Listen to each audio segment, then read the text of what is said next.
ஆலியா ஒரு மியூசியம்க்கு போறாங்க. அங்க நிறைய பழைய ஆர்டிஃபெக்ட்ஸ் இருந்தது. ஆலியா எல்லாத்தையும் பார்த்துட்டு இருந்தாங்க. வாவ், இது பார்க்க எவ்வளவு நல்லா இருக்கு. பார்த்தாலே ரொம்ப பழசுன்னு தெரியுது. ஆலியா ஆர்டிஃபெக்ட்ஸை பார்த்துட்டு அப்படியே முன்னாடி நடந்து போகும்போது ஒரே இடத்துல நின்று ஒரு ஆர்டிஃபெக்ட்ஸை ரொம்ப கவனமா உத்து பார்த்துட்டு இருக்காங்க. அந்த ஒரு ஆர்டிஃபெக்ட்ஸ்ல ஏதோ தப்பு இருக்கிறதா அவங்களுக்கு தோணுது. லாஜிக்கல் ஆர்மி எந்த ஆர்டிஃபெக்ட்ஸ்ல தப்பு இருக்கிற மாதிரி அவங்களுக்கு தோணுதுன்னு உங்களால சொல்ல முடியுமா? நல்ல கவனமா அப்சர்வ் பண்ணுங்க.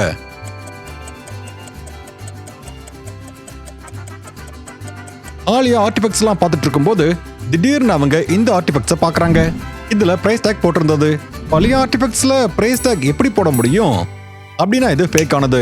மார்க்கெட்ல இருந்து வாங்கி இதை இங்க வச்சிருக்காங்க. ஆலியா சிரிச்சிட்டு அங்க இருந்து கிளம்பி போயிடுறாங்க. வாங்க அடுத்த கதையை பார்ப்போம். ஆதி அவரோட ஸ்டுடியோல உட்காந்து வேலை செஞ்சுக்கிட்டு இருந்தாரு. திடீர்னு லைட் ஆஃப் ஆயிருது. அட, என்ன இது திடீர்னு லைட் ஆஃப் ஆயிடுச்சு? அப்ப திடீர்னு ஆதியோட ரூம் டோர் ஓபன் ஆகுது. அந்த ரூம் முழுவதும் கேஸ் ஸ்ப்ரெட் ஆனதும் ஆதி மங்கி கீழே விழுந்துடுறாரு. ஆதி கண் திறந்து பார்க்கும்போது அவர் ஒரு டார்க் ரூம்ல இருந்தாரு. ஆதிக்கு பக்கத்துல ஒரு பேப்பரும் இருந்தது. அதுல சில நம்பர்ஸ் எழுதி இருந்தாங்க. ஆதிக்கு புரிஞ்சிருது, அந்த கொஸ்டின் மார்க்கோட வேல்யூ தான் அவர் கண்டுபிடிக்கணும். அப்பதான் எதிரில் இருக்கிற அந்த டோரை அவரால் ஓபன் பண்ண முடியும்.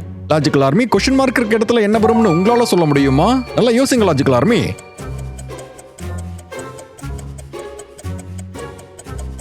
First number into third number plus middle number தான் ஆன்சர். அதாவது 1 into 1 is equal to 1 plus 2 வந்து 3 3 into 3 9 plus 4 வந்து 13 4 into 3 12 plus 5 வந்து 17. அப்போ ஆன்சருக்காக 6 into 2 12 plus 1 வந்து 13 ஆகும். ஆதிக்கு இது புரிஞ்சிருது. 13 அவர் பிரஸ் பண்றாரு. கதவு திறந்ததும் அவர் அங்க இருந்து போயிடுறாரு. வாங்க அடுத்த கதையை பார்ப்போம். சயின்டிஸ்ட் புல்புலியா அவரோட லேப்ல எக்ஸ்பெரிமெண்ட் பண்ணிக்கிட்டு இருந்தாரு. ஒருவேளை இந்த எக்ஸ்பெரிமெண்ட் மட்டும் சக்சஸ் ஆயிடுச்சுன்னா அப்புறம் நிறைய பேருக்கு இது உதவியா இருக்கும். சயின்டிஸ்ட் ஏதோ ஒரு வேலையா மார்க்கெட்டுக்கு போறாரு. அப்புறம் அவர் திரும்ப வரும்போது அவரோட நோட் புக் அங்க இருந்து மிஸ் ஆகிறத பாக்குறாரு. அதுல ரிசர்ச் பத்தின இன்ஃபர்மேஷன் இருந்தது. அப்ப சயின்டிஸ்ட் அவரோட லேப்ல ஒர்க் பண்ணிட்டு இருந்த ஸ்டாஃப்ஸ் எல்லாரையும் கூப்பிடுறாரு. அப்புறம் அவங்க கிட்ட விசாரிக்கிறாரு. முதல்ல அஜய், சார் நான் எதையுமே பார்க்கல, நான் என்னோட கேபின்ல இருந்தேன். அப்புறம் ரோகன் த கிளீனர், நான் கிளீனிங் வேலை பார்த்துக்கிட்டு இருந்தேன், நான் இது வரைக்கும் லேபுக்கு வரவே இல்லை. அப்புறம் பிரியா, எனக்கு எதுவும் தெரியாது, நான் இப்பதான் லேபுக்கு வந்தேன். லாஜிக்கல் ஆர்மி, இவங்கள யார் திருடி இருப்பாங்கன்னு உங்களால சொல்ல முடியுமா? நல்லா யோசிங்க லாஜிக்கல் ஆர்மி.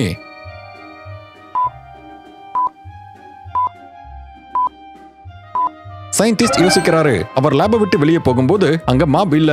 ஆனா அவர் திரும்பி வந்து பார்க்கும்போது அங்க மாப் இருந்ததை கவனிக்கிறாரு. அப்படின்னா கிளீன் பண்றவர் ரூம்க்கு வந்திருக்காரு. ஆனா ரூம்க்கே வரல அப்படின்னு அவர் சொல்லியிருக்காரு. அப்படின்னா அவர் தான் போய் சொல்லியிருக்காரு. சயின்டிஸ்ட் அவரை பிடிச்சிடுறாரு. அப்புறம் அவர்கிட்ட இருந்த நோட் புக்கையும் வாங்கிடுறாரு. வாங்க அடுத்த கதையை பார்ப்போம்.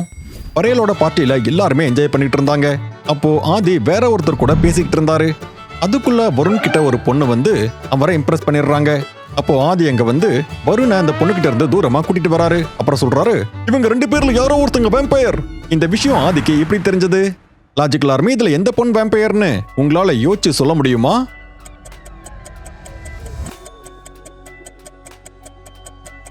ஆதி பார்க்கும்போது 2 பேரோட நிழல் இருந்தது. ஆனா அங்க ஒரு பொண்ணோட நிழல் இல்ல. அப்படின்னா இவங்க தான் ஒரு வேம்பயர். அப்புறம் எல்லாரும் பார்ட்டி என்ஜாய் பண்ண ஆரம்பிக்கிறாங்க. அப்புறம் திரும்பவும் போலீஸ் கால் பண்ணி ஆதி கிட்ட சொல்றாங்க, ஒரு கிரிமினல் ஜெயில இருந்து தப்பிச்சதாவும் இப்ப அந்த பார்ட்டியில தான் இருக்கிறதாவும் அவர் சொல்றாரு. லாஜிக்கல் ஆர்மி, இந்த பார்ட்டியை பார்த்து அந்த கிரிமினல் யாரா இருக்கும்னு உங்களால சொல்ல முடியுமா?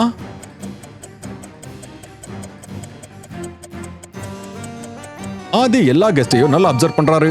அப்புறம் இந்த ஆளை பாருங்க, உள்ள ஜெயில போட்டிருக்கிற துணியை போட்டிருக்கான், மேல ஒரு ஜாக்கெட் போட்டு அதை கவர் பண்ணிருக்கான். யாரும் சந்தேகப்படக்கூடாதுங்கிறதுக்காக. ஆதிக்கு இது புரிஞ்சிருது. அப்புறம் அவனை பிடிச்சிடுறாரு.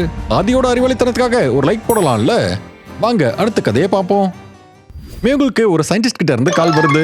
அவர் மேகுல அவரோட லேப்க்கு வர சொல்றாரு. மேகுல் கார்ல அந்த லேப்க்கு போறாரு. சயின்டிஸ்ட் ராபின் மேகுல லேப்குள்ளேயும் கூட்டிட்டு போறாரு. சயின்டிஸ்ட் ராபின், எதுக்காக என்ன இவ்வளவு சீக்கிரமா வர சொன்னீங்க? நான் உங்ககிட்ட ஒரு விஷயத்தை காட்டணும். இப்படி சொல்லிட்டு ராபின் மேகுல அவரோட லேப்க்கு கூட்டிட்டு போறாரு. ஆனா அவரோட டேபிள்ல யாரோ ஒருத்தங்க சர்ப்ரைஸ் கேக்க வச்சிருந்தாங்க. யாரோ உங்களை அட்மைர் பண்றாங்கன்னு நினைக்கிறேன். அதனால தான் உங்களுக்காக கேக் வச்சிருக்காங்க. இதை யார் வச்சாங்கன்னு ராபின் கண்டுபிடிக்க வேண்டியதா இருந்தது. ஆபீஸ்ல இருந்த எல்லாரையுமே அவர் கூப்பிடுறாரு. அப்புறம் கேக்க பத்தி அவர் விசாரிக்கிறாரு. கிளீன் பண்றவங்க சொல்றாங்க, சார் நான் உங்க லேபுக்கு வந்திருந்தேன், ஆனா அப்போ கேக் இருக்கல. மேனேஜர் சொல்றாங்க, நான் என்னோட கேபின்லயே இருந்தேன், இன்னைக்கு உங்க லேபுக்கு நான் வரவே இல்ல சார்.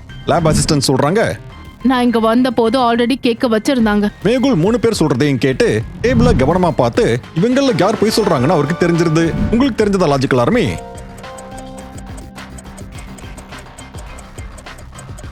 மேகுல் டேபிள பார்க்கும்போது அங்க ஒரு இயரிங் இருக்கிறத அவர் கவனிக்கிறாரு.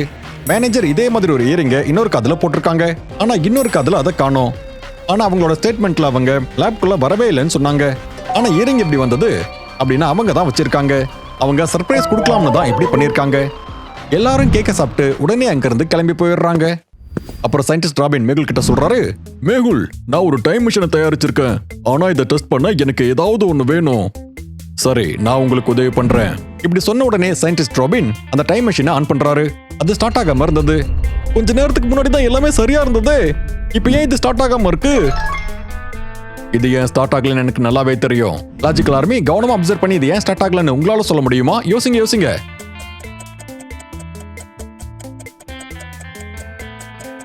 மேகுல் டைம் மிஷினோட அந்த ஒயரை பார்க்கும்போது அது கட் ஆகி இருந்தது. மேகுல் அந்த ஒயரை ஃபிக்ஸ் பண்றாரு. அப்புறம் அந்த டைம் மிஷினும் ஸ்டார்ட் ஆயிருது. மேகுல், இப்போ நான் உங்களை ஒரு பேரலல் யூனிவர்ஸ்க்கு அனுப்ப போறேன். 5 நிமிஷம் ஆகி டைம் முடிஞ்ச உடனே நீங்க மறுபடியும் இதே உலகத்துக்கு வந்துருவீங்க. சரி, நான் ரெடியா இருக்கேன். சயின்டிஸ்ட் மேகுல் கிட்ட ஒரு ஸ்மார்ட் கேமராவை கொடுத்து சொல்றாரு, நீங்க அங்க என்ன பார்த்தாலும் இந்த கேமராவில் நீங்க ஒரு பிக் எடுத்துக்கோங்க. இப்படி சொல்லிட்டு சயின்டிஸ்ட் மேகுல டைம் மிஷின்குள்ள உட்கார வைக்கிறாரு. அப்புறம் மேகுல் காணாம போயிடுறாரு. அப்புறம் அங்க நிறைய பேர் இருந்த இடத்துக்கு அவர் போறாரு. மேகுல் உடனே அவரோட கேமராவை எடுத்து அவர் நிறைய போட்டோவை எடுத்துக்கிறாரு. அப்புறம் கொஞ்ச நேரத்திலே அவர் லேபுக்கும் திரும்ப வந்துடுறாரு. பேரலல் யூனிவர்ஸ் எப்படி இருந்தது? நான் நிஜமாவே பேரலல் யூனிவர்ஸ்க்கு தான் போயிருந்தேன். லாஜிக்கல் ஆர்மி இந்த போட்டோஸ்லாம் பார்த்து மேகுல் சொல்றதெல்லாம் உண்மைதானே, மேகுலால் எப்படி ப்ரூவ் பண்ண முடியும்? யோசிங்க.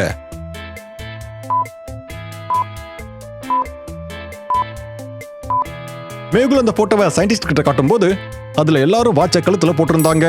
அப்புறம் ஹேட்டை அவங்க கால்ல போட்டிருக்காங்க. அப்ப கண்டிப்பா இது ஏதோ தலைகீழ் யூனிவர்ஸ் தான். இது கண்டிப்பா பேரலல் யூனிவர்ஸ் தான். வாங்க அடுத்த கதையை பார்க்கலாம். எஸ் தி கோஸ்ட் ஹண்டர் ஒரு பார்ட்டிக்கு போறாரு. அப்ப திடீர்னு அவருக்கு ஒரு கால் வருது. அக்கம் பக்கத்துல சில பேர் கோஸ்ட்டை பார்த்ததா சொல்றாங்க. பார்ட்டிங் வித் தி கோஸ்ட், என்ன இது விசித்திரமா நல்லா இருக்கு. அப்ப எஸ் பார்ட்டிக்குள்ள போறாரு. அந்த இடத்துல ஒரு பொண்ணு வந்ததும் 3 பேர் அவங்கள டான்ஸ் ஆட சொல்லி கூப்பிடுறாங்க. அம்மன், நீங்க என் கூட டான்ஸ் ஆடுறீங்களா? ரோமி, நீங்க என்ன மாதிரி ஒரு ஹேண்ட்ஸம் பையன் கூட தான் டான்ஸ் ஆடணும். சாகர், நான் உங்களுக்கான பர்ஃபெக்ட் டான்ஸ் பார்ட்னர். இந்த 3 பேர் சொன்னதை கேட்ட உடனே அந்த பொண்ணு அவங்க கூட டான்ஸ் ஆடக்கூடாதுன்னு எஸ் சொல்லிடுறாரு. லாஜிக்கல் ஆர்மி எஸ் எதுக்காக இப்படி சொன்னாருன்னு உங்களால சொல்ல முடியுமா?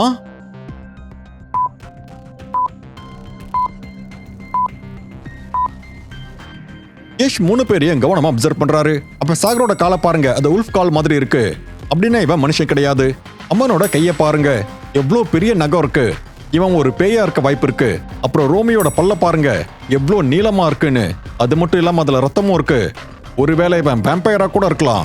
யஷ் அவரோட கன் எடுத்து அவங்க 3 பேரையுமே பிடிச்சிடுறாரு. வாங்க அடுத்த கதையை பார்ப்போம். ஆதி அவரோட ஃப்ரெண்டோட பார்ட்டிக்கு போறாரு.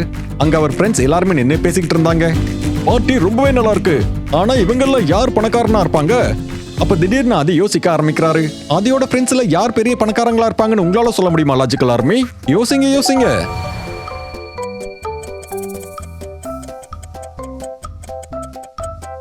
ஆதி அவங்க எல்லாரையும் கவனமா பாக்குறாரு. அப்புறம் அவருக்கு புரிஞ்சிருது. அகிலோட கையில இருக்கிற போனை பாருங்க, அது ஹர்ஷோடது.